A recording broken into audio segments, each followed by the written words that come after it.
La lutte contre les effets du changement climatique interpelle l'Afrique dans sa globalité. Gouvernements, communautés économiques régionales, partenaires au développement et jeunesse africaine sont des acteurs de premier plan face à la sécheresse, aux inondations et aux migrations qui en résultent. Alors que l'Afrique abrite la 27e conférence internationale des Nations Unies sur les changements climatiques, la COP27, à Sharm el-Sheikh en Égypte, le continent a adopté une vision commune pour sa résilience climatique.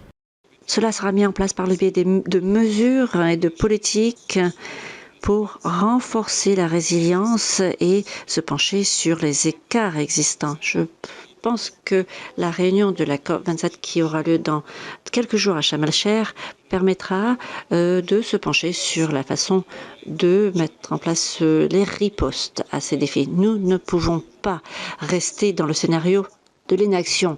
Ainsi, nous devons coordonner nos efforts pour atténuer et nous adapter face au changement climatique.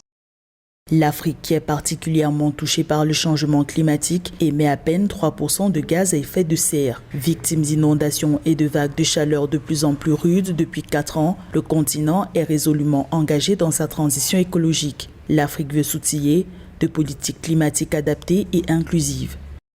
La migration climatique environnementale est un phénomène multicausal qui exige des ripostes multiples.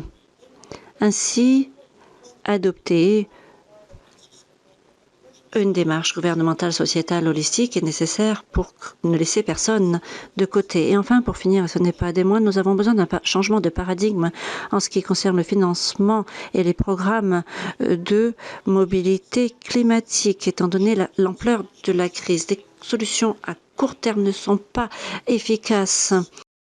L'objectif commun de l'Union africaine et ses États membres à la COP27 est consigné dans la déclaration de Kampala du 29 juillet 2022. Les dirigeants africains établissent désormais un lien entre les changements climatiques et l'accentuation des flux migratoires sur le continent. Les dirigeants africains établissent désormais un lien entre les changements climatiques et l'accentuation des flux migratoires sur le continent. En Éthiopie, par exemple, 19,7% des déplacés internes sont contraints à fuir leur ménage en raison de la sécheresse. De plus, la faible pluviométrie expose 45,6% de la population africaine à l'insécurité alimentaire.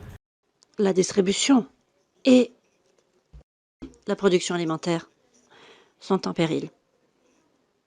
Sécheresse, inondations ont doublé depuis le début des années 1990.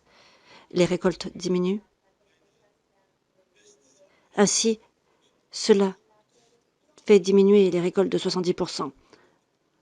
Cela a coûté la vie à 3 millions de personnes.